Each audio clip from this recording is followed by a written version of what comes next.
today? All good. All right. It is 8:34. Should I turn this on? It is 8:34, and we will begin the Curriculum Committee of West Bend School District and School Board. We will start with introductions. My name is Melanie Ehrgat, School Board Member.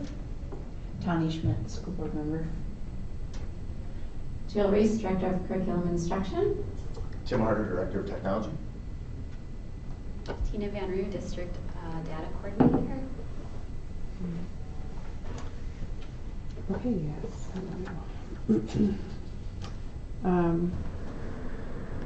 On today's agenda, we have a discussion of the school report cards, and that will be presented by Christina Van Roo. Very official when I get called Christina. Yeah. So thank you for having me. We are going to go through the state accountability report cards that were published for Wisconsin last year.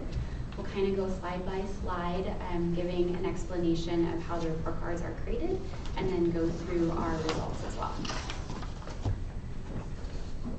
All right, so DPI publishes report cards for every publicly funded school and district in Wisconsin. They collect a lot of information on students, current and historical, and they calculate all of that data into 4 different areas in which make a report card overall score. The areas are in achievement, growth, target group outcomes, and on track to graduation. Once all of the data and scores are calculated, each school and district is awarded an overall score that's aligned to a 5-star scale. So West Bend School District for the 21-22 report cards earned an overall score of 68.8, which is aligned to a 3-star meets expectation rating. On the slide below, you can also see all of the different score ranges that account for the different star ratings. On November 15th, when all of these were published for the state, DPI did issue a press release, which is linked in the comment. And of the 377 public school districts that received report cards for 21-22, a total of 358 met, exceeded, or significantly exceeded expectations. So 95% of districts met or above, got a 3-star, 4-star, or 5-star rating, including us.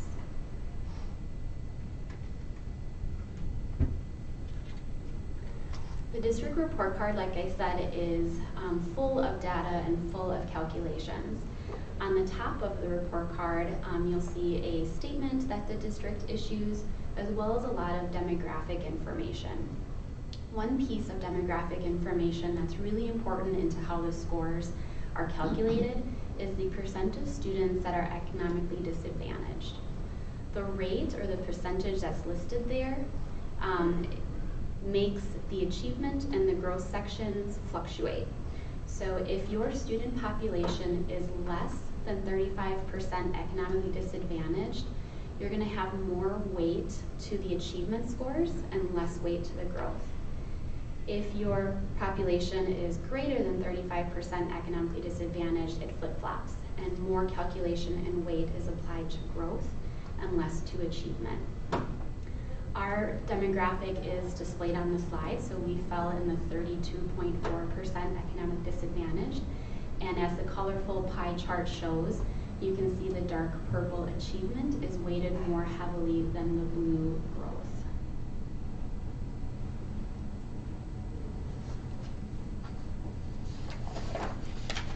We'll go through each of the 4 priority areas one by one and talk through results and rankings.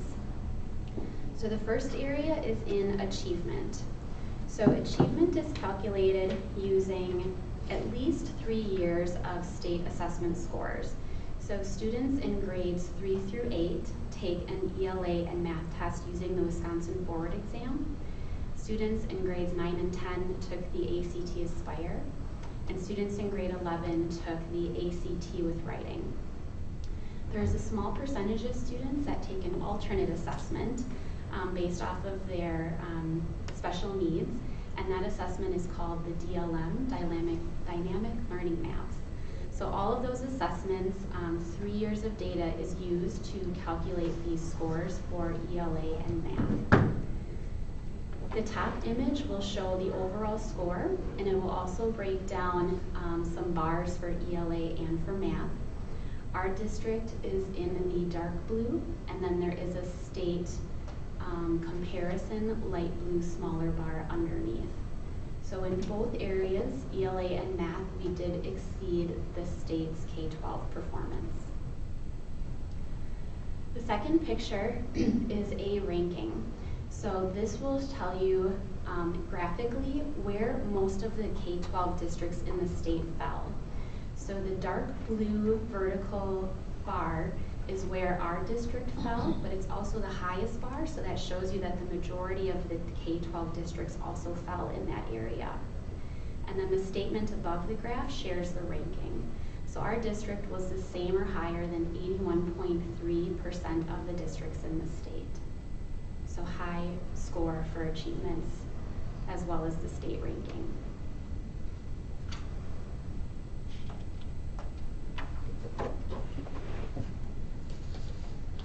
The next area on the report card is growth. So very similar where multiple years of data are used. They look at how students grow in the areas of English language, arts, and math. The one change to the data that's fed into this calculation is that the alternate assessment of DLM is not used in this area. So just the Wisconsin Forward, ACT Aspire, and ACT are used. Likewise, you can see our performance overall score was a 62.2. We have ELA and math scores compared to the state. In this area, our ELA performance is below the state average, but our math performance is above. As far as the ranking goes, by the vertical blue graph, you can also see that we fell where the majority of the districts fell. However, our ranking is slightly lower. So our district in the area of growth was the same or higher than 33.2% of the other K-12 districts in the state.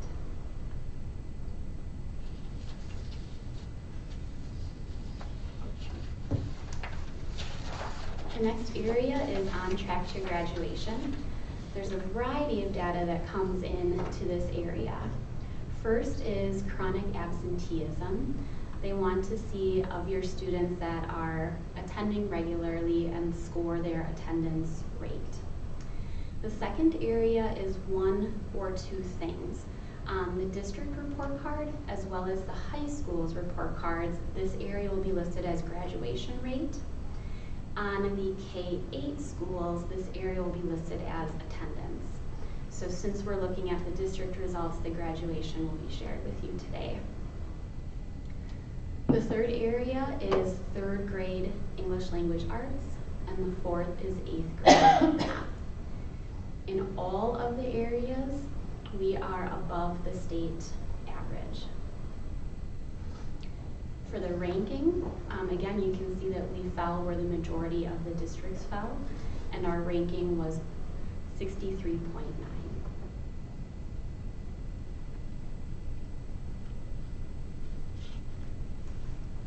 One unique thing about this area too that differs from growth and achievement, where growth and achievement use multiple years of data. In some of these areas, only 1 year of data is used and it's lagged. So for graduation and attendance, the data that creates these scores is pulled from the 2021 school year, so the year we returned from the COVID closure.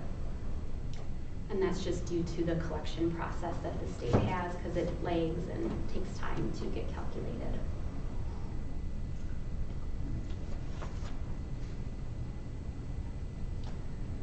The fourth area is called target group outcomes.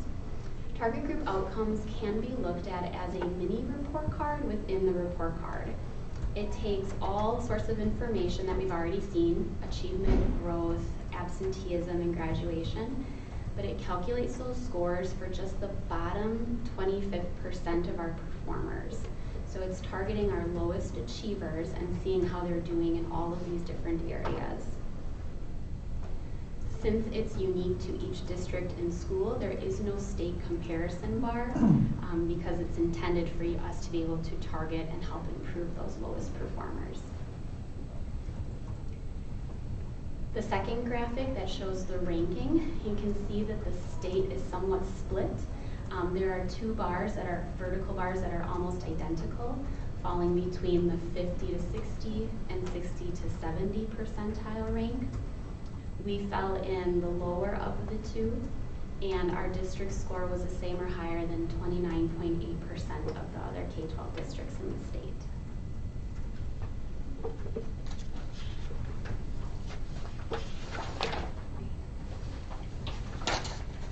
There's other information that's shared on the district report cards near the end, and this information is for information only. It's not used in calculations, overall scores, or in our star rating. The DPI introduced these informational areas last year for the first time. And you know, Tanya, you were on the board last year, so you might recall when we shared the info last year, we had lots of zeros up here because our data wasn't flowing in the way we had hoped.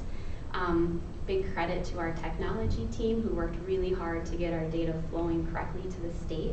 We're happy to report accurate numbers this year so we can really show off all the good opportunities that kids have. So there's two slides in this area. The first is about post-secondary preparation, and it tells you the types of courses that they're able to have the opportunity to take. So there's advanced courses, which would align to AP, dual enrollment, which aligns to taking a class in partnership with a college, like Marine Park, for example. There's industry recognized credentials, and then there's work-based learning programs such as co-ops. So there is a state result compared to our districts, and then beneath there'll be a statement for each area telling us how many students completed or earned at least one passing grade or passing credential in each area.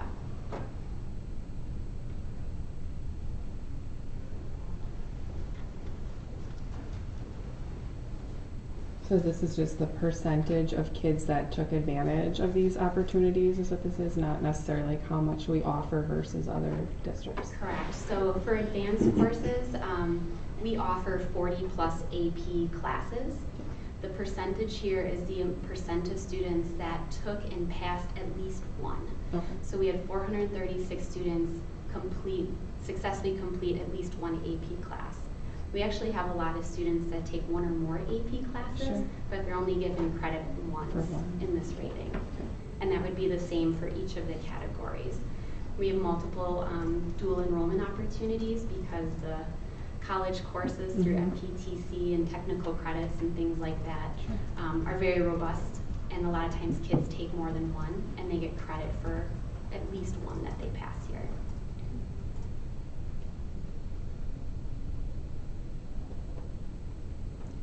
The second area for information is in relation to the arts program. Again, last year we had all zeros showing, so good work on getting the data flowing properly. The four areas in this arts are art and design, dance, music, and theater.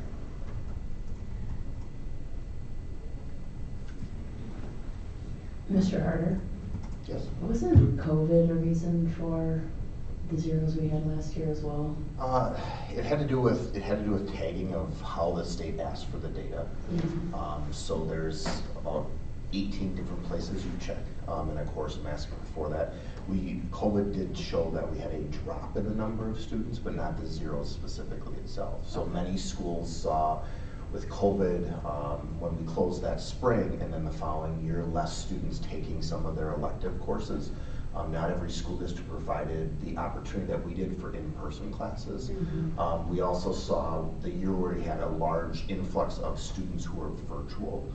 Those courses do not count for dual credits. So I could, for example, we offer a CNA class here at our high school.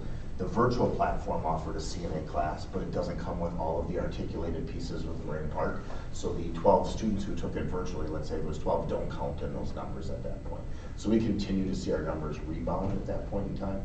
We continue to still be the top school district in the number of technical college credits earned in the Moraine Park Technical College area. So we expect those to continue to grow.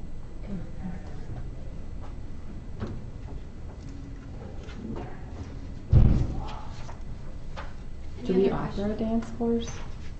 We currently do not. That is the only area. I We was offer like, do we one even theater. offer that? Tina and I joke about this all the time because we offer one theater course, right? One online that counts and for one that, in and then our person. online courses count for that because they're not dual credit, but we do not offer dance. And I don't believe there's anything in the virtual curriculum that offers that I've seen a student take part of yet at this point.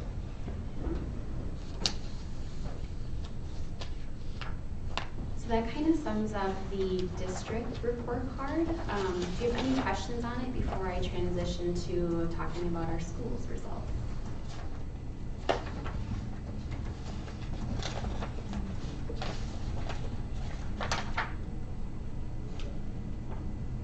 I'll just say that I like the bell curve distribution and us being in the solidly in the middle of those is, I think, a good standing.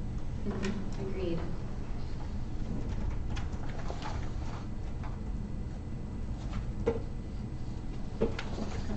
Okay.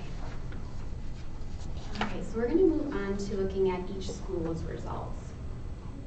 Overall, and you may have seen this in Superintendent Wimmer's press release, but the majority of our schools did earn a 4-star rating of exceeds expectations. So each of our 5 elementaries plus Silverbrook Intermediate got the 4 stars. Badger Middle, East High, and West High earned 3 stars, meeting expectations. We do have another school in our district called the Washington Street School, which is our juvenile detention center for the county located in the jail. They get an alternate rating just because their student population is always kind of coming and going. But just to report that we did receive satisfactory progress on that alternate rating for the Washington Street School. As I talked about early in the presentation, the percentage of students that are economically disadvantaged is going to make each calculation unique. The achievement and the growth areas are going to always waver based on that student population. These are pictures from every school's priority areas, and you can see that there aren't 2 that are identical. So each school's calculation is unique, and with that uniqueness, it's important to not compare the overall score of one school to the overall score of another. With that being said, here are some overall scores. Again, our elementary schools all earned a 4-star exceeds expectations rating.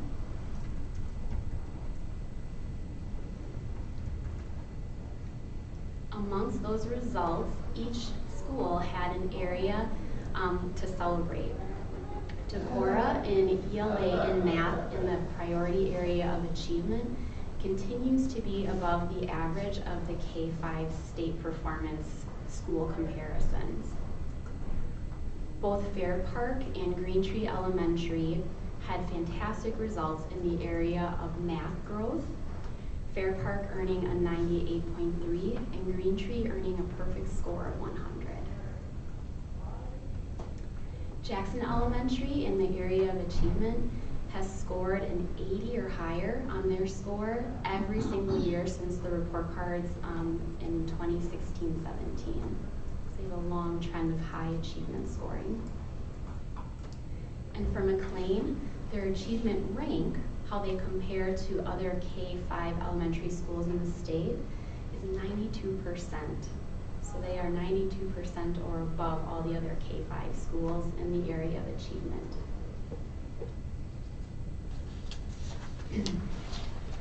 Silverbrook earned a 4-star exceeds expectation rating.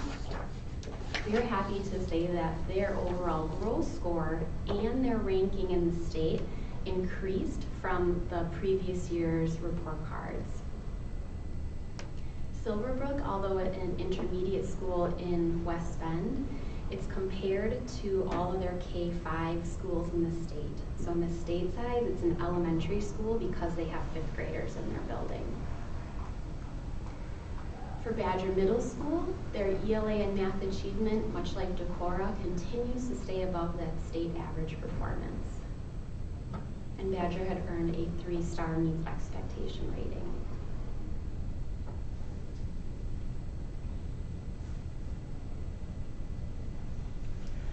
For our high schools, both East and West earned a 3-star meets expectation rating. For East, their overall achievement score did increase from the 2021 report cards. And for West, also earning a 3-star meet, their overall growth score increased from the 2021 report cards. I know that in earlier this fall, we did share out some highlights about the assessment results that came out, one of which being how well our juniors did last year on their ACT. So that data plus the historical information is really what helped these scores jump from the previous year. So again, behind the scenes, those great results help these scores. How many stars did they have last year for the different? Yeah, I do have last year's. Just curious if it's So improved versus- East last year did have 4 stars, and West had 3. So East did experience What a about change. Badger? Badger had 4 stars last year, and this year has 3. For both, you're probably behind the scenes wondering like what's the change, what happened. In both East and Badger's case, the target group outcome area, the mini report card within the report card that just looks at that bottom quartile of kiddos and how they perform, both of those schools experienced a significant drop in that area. So the lowest achievers in the building were substantially lower than in previous years. So that had a large overall effect. So while achievement was really high with ACT and Wisconsin Forward results, that lowest group really had an impact on the overall score. Was that a trend across other districts as well? I imagine COVID, I hate to bring COVID up again, but Yeah. I know that not everyone was as engaged during COVID. Yeah, I honestly haven't looked at other schools' target group areas. We've looked at other like overall scores and ratings. There were other schools within our district that were affected by the target group outcome scores, but not as significantly as these 2 schools were. Yeah, I guess it'll be interesting to see how that plays out in future years, the kids that fell behind during COVID and how that affects them in the future. The nice thing about the target group's outcome is that the state does provide a list for the districts and schools to utilize so that you know exactly which kids fell in that area so you can try to help target what they need. A lot of them are already identified since we get that information in summertime. But yeah, it's all actionable. Yeah. And I think our district does a very good job of identifying and putting plans together for those kiddos. Yeah, we have lots of supports available to help kiddos meet them where they are and help them grow. So just need more time to keep working on it. So all of the information that goes into these report cards, like I said, we receive it throughout the year, the state assessment results we get during summer, and all of that info flows into our district improvement plans. Further, it goes to the schools, so the schools also use this data and info to help their school improvement plans, to set goals, to target and create actions so that they can keep on improving. There are a lot of resources available too. I know that I said it a lot during this meeting, but DPI publishes these report cards and everything is available for them. So within this is embedded links to DPI's website that gives you access to view report cards from any district or school in the state. There's also guides and resources on how to understand what we're looking at.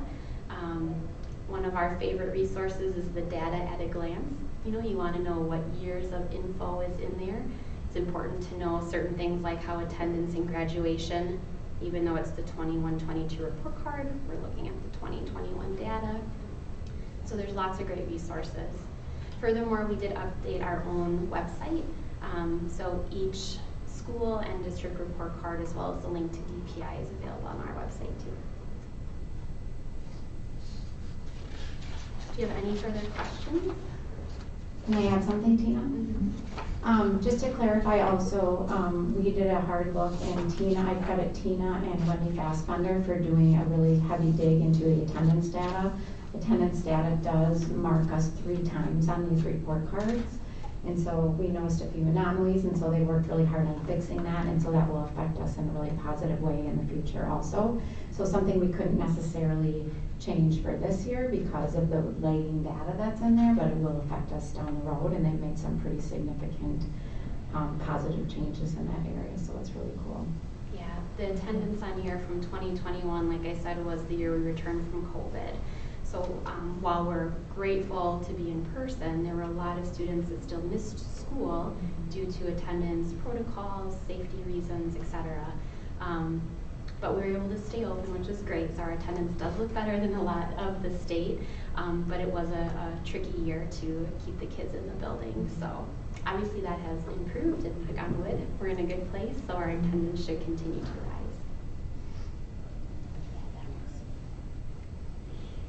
It wasn't that long ago, but it sure was. And that was not fun at all. It was a big year. I do intend to give this presentation to the full board next Monday, so if you have any suggestions or concerns or anything that you'd like me to make, any updates that you feel would benefit the whole board, please let me know, and I can create those prior to Thanksgiving break. Thank you. Very good presentation. If it was as it is, that would not be a problem. Okay. I just anticipate most of the questions that you'll get from the rest of the board will be around how to compare with surrounding districts, etc. And so, Yeah. even if you just had some anecdotes at the ready to answer questions, that would probably be helpful. You don't need to change anything about your deck. Yeah. But much like the assessment data, we want to know how we do compared to our county peers, our spending peers, and all of that. Right. The report cards are a little weirder. It's hard to compare just because each calculation is so unique, right? Like there isn't even 2 schools in our own district that we can compare to one another because of how those calculations work. But I understand the curiosity, and you want to know where you lie. Well, and the demographic is different too within every district, so that's going to affect it, right? So. Yeah. I The think 2 most closely aligned districts, and Tina, correct me if I'm wrong, are Neenah and Wauwatosa. So if we were to look at kind of like sister districts, so to speak, those would be close, but every report card in their district and compared to us too is going to be unique. Yeah. Sure. You'll still get asked though. I know. I will be prepared. It doesn't matter. I'll do a little homework. You're right, and you'll still get asked. Yeah. It's not as comparing apples to apples as we'd like it to be, but I get the curiosity, and I think one good thing that these report cards do is they do provide that ranking on how you do compare to states and like districts. So while that's good information, I understand you want to know the overall who got the 5 stars. Or maybe like looking at how it compares to previous years in our own district. Yeah. Would maybe be a good. Yeah, show like how you asked, showing like how did Badger and the high schools change from last year to this year, etc. Okay, got it. I also like your the Melanie's question about what changed between the 4-star and the 3-star for the Badger and the high schools. The target group explanation. Right. Yeah. That's important. Okay. Yeah. So, Yeah, and with our unique setup in our district, poor Badger, they only have their kids for 2 years, so half the kids that are in their target group aren't even in their school anymore. So they just get to pass that work up to the high school because they're, in and out of the building so quick. But the report card fluctuates pretty much every other year due to that frequent transition. Suppose, yeah, there's different kids in there. Mhm. Yep. Yeah. Okay, thank you. Anything else? Yep, good. All right, thanks.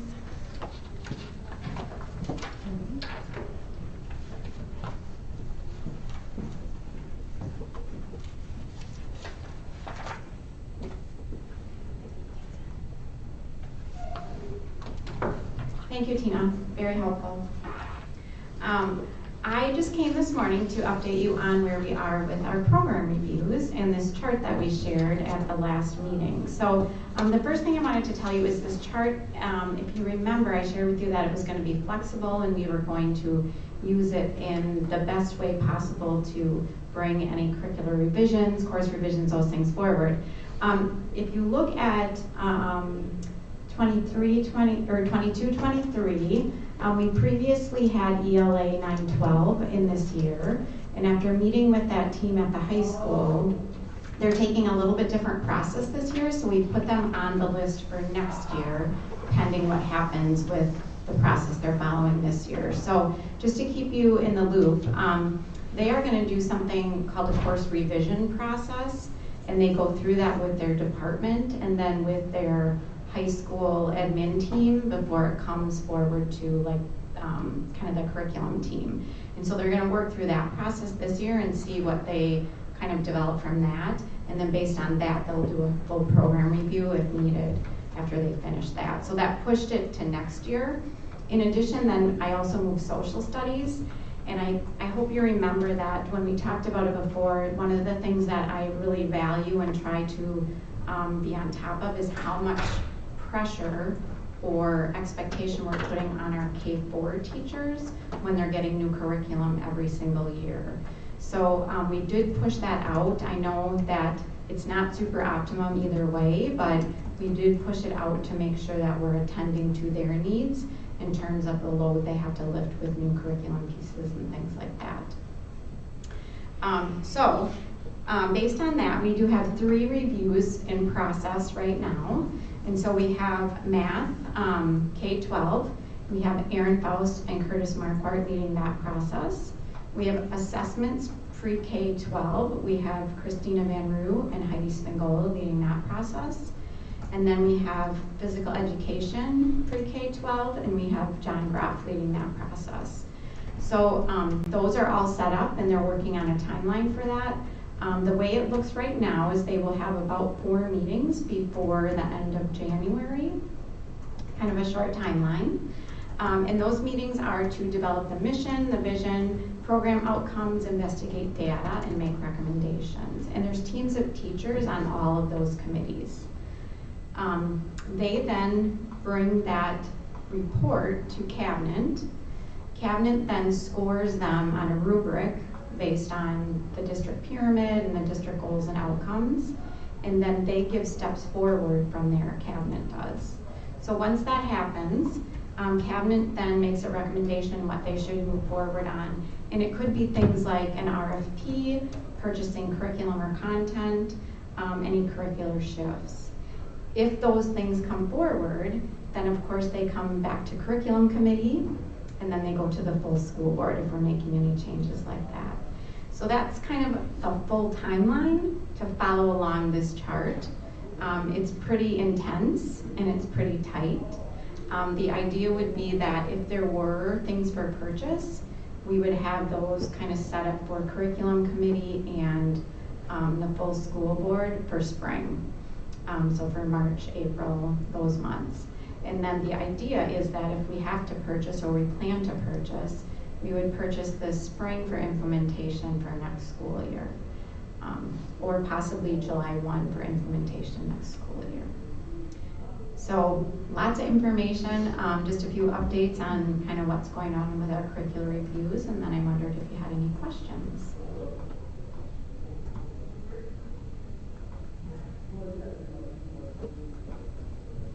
I just like seeing this all laid out. Thank you for providing this. Yeah, so I'm wondering, we have several other documents. We have a program review sort of template that the teams are working on. We have a rubric, and I wonder if those are something you guys would like to see just for information. I'm happy to provide them to you if you are interested, and I could bring them forward to the next curriculum committee if you'd like to see them. You guys wouldn't necessarily score them, that would be cabinet, but if you want to see the rubric, I'm happy to bring that forward. Yeah. Okay. Okay. Any other questions? Okay, thank you. Alright. Make a motion to adjourn. Second. Alright. Let's adjourn at 9:10. 9:10 a.m. Thank you.